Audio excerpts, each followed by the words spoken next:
Morning everyone. Week 3, managerial environment. Again, quick video about 3 things mainly, and you can then come to the workshop and we can work through some of these things in a bit more detail. Hope it's all going well. Welcome again.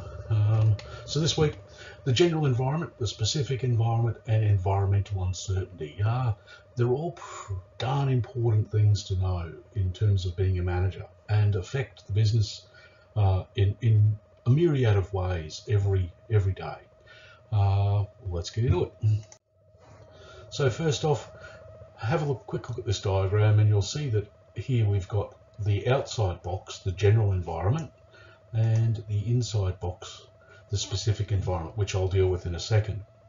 The general environment encompasses 5 things: technological, economic, political, legal, socio-cultural, and global environments. So let's start with the economic environment. The economic environment is concerned about essentially the money inside the system within which we live. The economic environment is about is there a recession going on? Are people feeling wealthy, and do you think they'll spend more money to buy your products? It considers whether people are making sure they save money to pay off their home loan early because they are worried that in time it might mean that they have a bigger debt. It considers things about whether people might have or feel that the economy is going well, and whether that means that they can afford to buy a particular car or model of car rather than, I'll say that again, a more expensive car rather than a cheaper car. It looks at things like the employment levels. Is there a lot of unemployment in the economy? If there's a lot of unemployment, it would suggest that not as many people are able to spend money as there would be if there was low unemployment. The next one, technological. I think that's pretty obvious in the sense that the technologies about today affect everything we do. Think about using Uber. Think about even the way this course and this lecture is being delivered to you today. There's a lot of things in the technological environment that impact on businesses.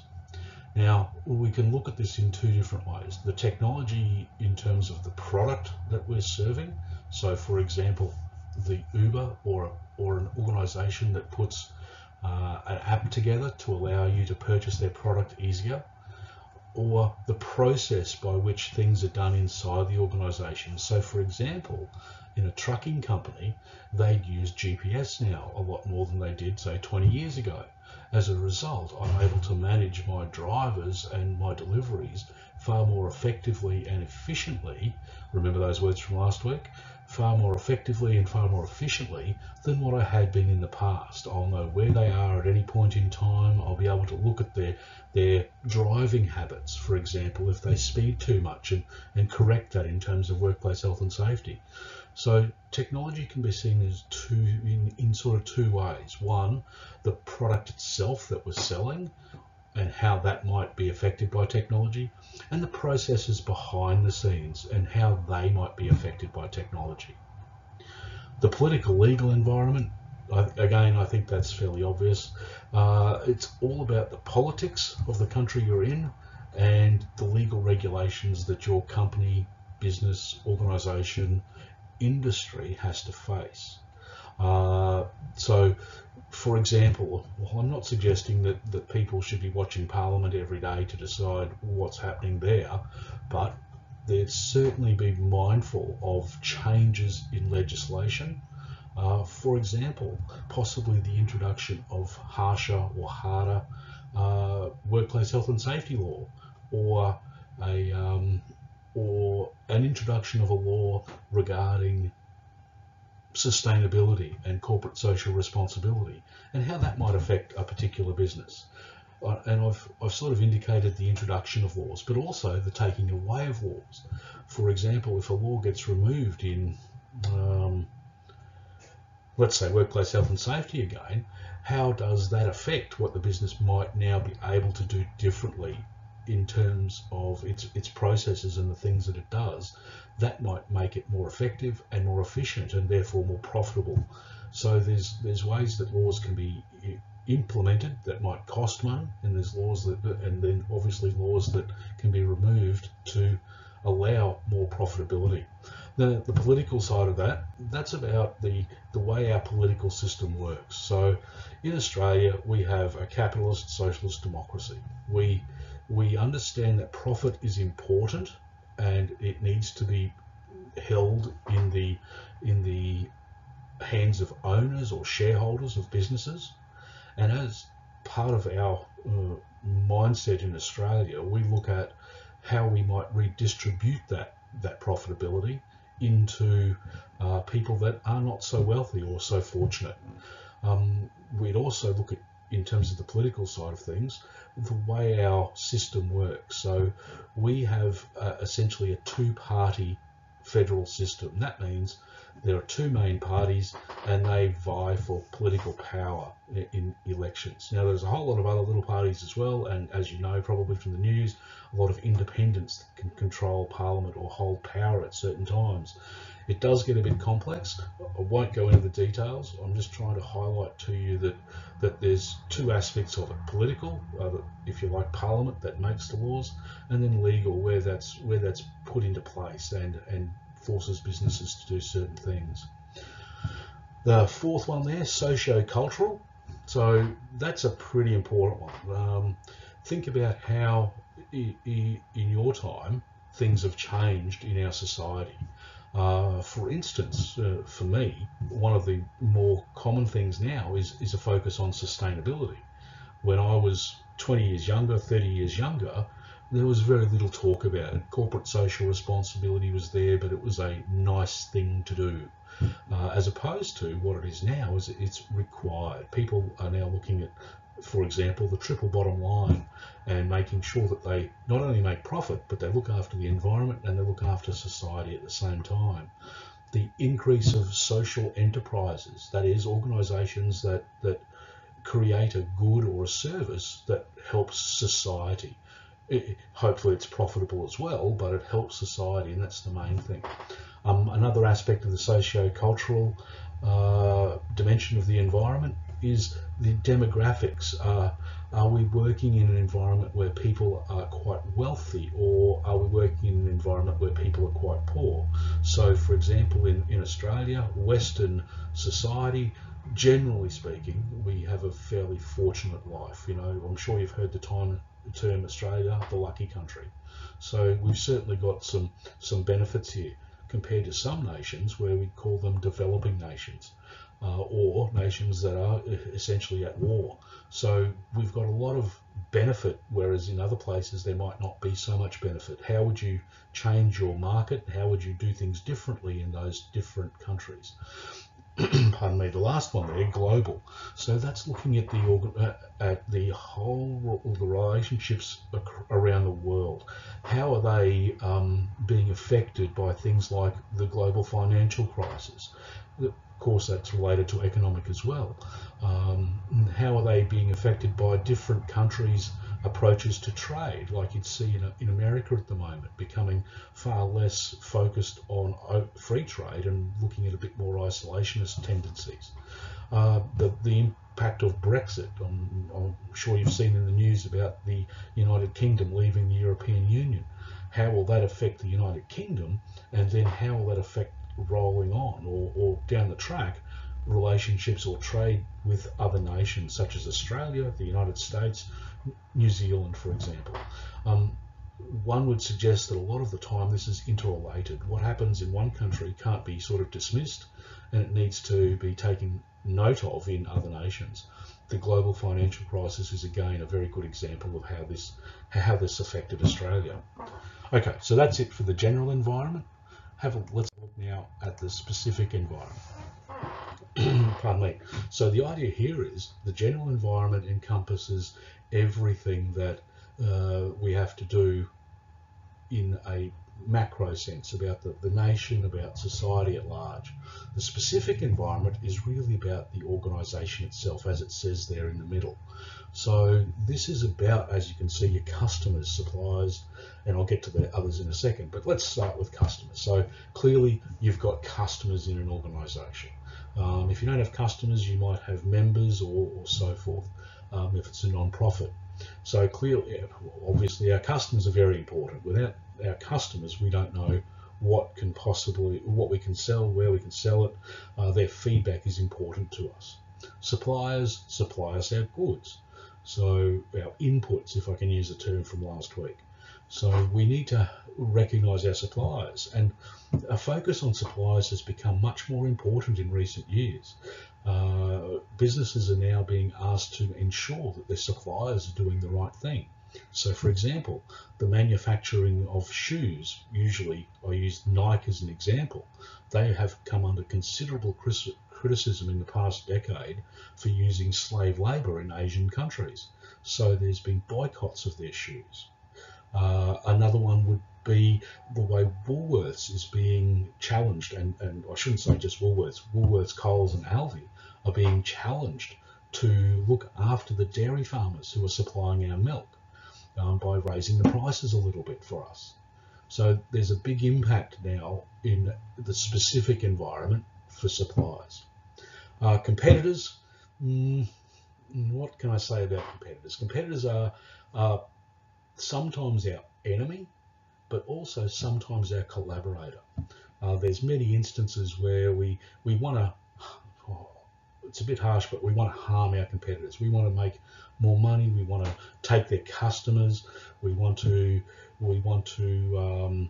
try to convince people that our competitor isn't the best person or best company to deal with, and they should come to us. At the same time, we also have to be mindful that our competitors can impact on our business. What are they doing a bit differently that we're not doing? And maybe we should follow their lead. It really depends on the industry you're in. Strategic partners, we might partner with another entity, not a competitor often, but we might partner with another company that does things better than us.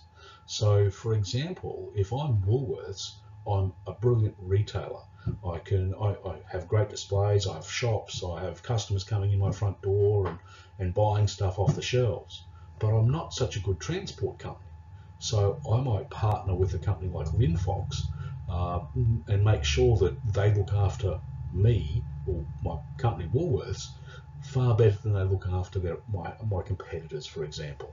I'd be trying to make a strong partnership, a good deal, so that there was a win-win situation at all times. Employees, labour markets and unions. So a bit like the economic from the general environment, the employees, labour markets and unions are specific to the industry or to your organisation. So what sort of employees do you need to have working for you? Do you have highly skilled graduates, pardon me again, or do you have employees that are lower skilled, blue collar workers, for example, or don't need much training? That impacts a lot on your costs and your return on investment. Obviously, if I need to attract and retain talented, highly skilled employees, it's probably going to cost me a bit more money. If I don't need that, I might need relatively cheap labour to do my work for me, which means I don't need to spend so much money in attracting them and retaining them. Labour markets. The labour markets are a term to describe where or how you might hire people. Think about how you applied for a job when you were looking. You were part of the labour market. So is the labour market in decline? Are people saying, oh, it's just too hard, I can't get a job, and they're just pulling out and not trying to get a job and maybe starting their own business? Or is the labour market increasing? So people are recognising that there's a lot of opportunity. Is unemployment low? Is unemployment high? Particularly for your industry, and again, if I can use the term specifically to your area of business. You might be based in Mount Isa, So what's the labour market in Mount Isa like compared to the labour market in Brisbane? They can be very different. And finally, unions. Does the organisation recognise the role of unions or not? Are unions beneficial for the organisation? Many people dislike unions just because of the term and I guess the attached baggage that this word has at times.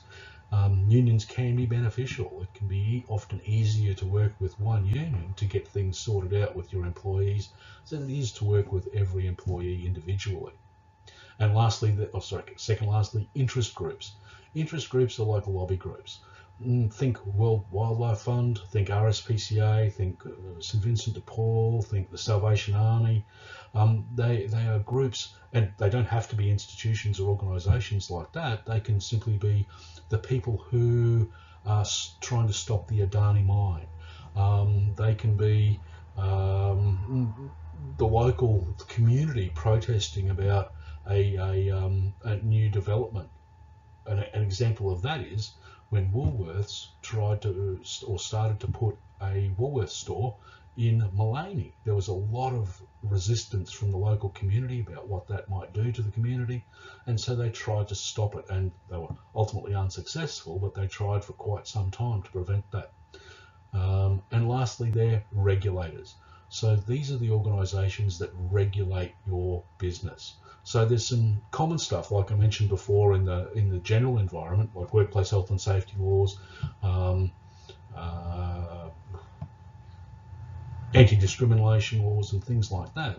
But then in certain industries, there'll be specific regulations that you need to comply with, or in specific businesses. So for example, if you're a business that has shareholders, you'd be responsible to ASIC, the Australian Securities and Investment Commission. So they keep an eye on how you ran your business. Did you comply with the law? Did you commit crimes like insider trading and things like that? So there you have it. Two very different areas of the environment, one general, one specific. Both are exceptionally important to the organisation. Moving on. Next is the degree of change within an organisation. So environmental uncertainty matrix, it's called. And before I fill in the blank spots, let's have a look at the terms there. So up the top, we've got degree of change. So we can see that some industries or some environments are stable. That is, they don't change much over time. Then the other ones, the opposite side there, is dynamic. They change a lot, and sometimes they're pretty hard to predict. And that comes from the degree of complexity on the left-hand side. There you've got complex environments and you've got simple environments. So let's go into what that might mean. First off, when the degree of change is minimal, that is, the environment's stable, and the complexity in the environment's simple, it's easy for us to sort of keep an eye on things and we don't need to change too much, put simply. The stable and predictable environment, that's great. We can keep more often than not do what we've been doing for quite some time and not have to change much. There are few components, which means we don't have to analyze our environment. We don't have to keep an eye on it. It's often called or renowned as environmental scanning. We don't need to do much environmental scanning because things don't change much. The next one there, components are relatively similar and remain basically the same over time. And I've already mentioned that, so I'll move on. And then lastly, minimal need for sophisticated knowledge of components. Because they're simple and stable, we can nearly do it intuitively. It's quite simple for us to keep an eye on what's going on in our environment. The next one, dynamic and simple, pretty close to the same thing, but highly unpredictable. Dynamic and unpredictable environment. An example of a dynamic and unpredictable environment would be the mobile phone industry. A stable environment, I should mention an example of a stable and simple environment would be, and forgive me, salt manufacture. I'll just say that again so you've got it, salt manufacture.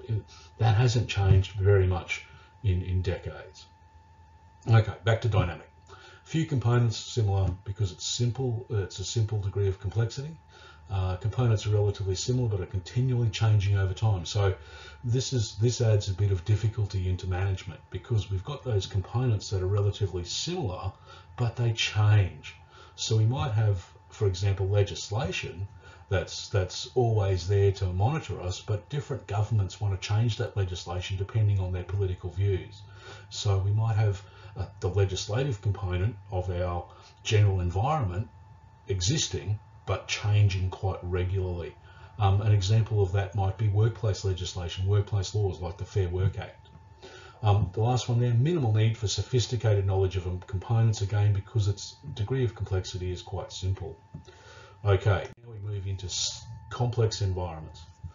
So stable and predictable environment, a bit like the top one there under stable, so you can sort of see it doesn't change much, but many components in the environment. So if I'm in a business that has, for example, a lot of suppliers or a lot of regulators or a lot of different customers, maybe from different demographics, walks of life, different regions, different countries even, this becomes quite complex. An example would be, and forgive me for using retailers, I won't use Woolworths this time, I'll use Aldi. So they've come from Germany, and so they had to learn what it was like to do business in Australia. So they're essentially running two businesses, one in Europe and one in Australia. They're going to be different. There's going to be many components that are different in those environments. Components are not similar to another and remain basically the same. So again, they're not similar, but they don't change much over time. And lastly, they're high need for sophisticated knowledge of components because they are so complex. Look, it might be the ability to use technology inside your company, and because the technology can be used in so many different ways, the impact of that technology can be quite complex and sophisticated in terms of your need as a manager to understand it. So the last section there, quadrant, dynamic and complex environments. So I think you can get the picture by now. Dynamic and unpredictable means that there's a lot of change and it's really hard to keep an eye on it. It's highly complex, many components in the environment, again a significant need for consistent and continuous environmental scanning to keep an eye on what's going on. Components are not similar to one another and are continually changing. Well, as you can appreciate, that would add a lot of work for you as a manager. You'd always have to be keeping an eye on, for example, the labour market. What's happening in the labour market? Are there a lot of graduates coming out of university looking for jobs? Does this mean I can start to hire essentially more qualified people for the jobs that maybe didn't need such qualification? Are they going to be more expensive, cheaper, etc.? High need for sophisticated knowledge of the components, similar to the other one on the left-hand side. You've got to know the impacts or the differences that this can have on your organisation and how these might affect your business down the track. And that's about it for this one. And then next week we have a guide to the case study and using PebblePad. Hopefully this isn't too long, 24 minutes. I wish you the best. Have a great week and hopefully see you in the workshops. Take care. Bye bye.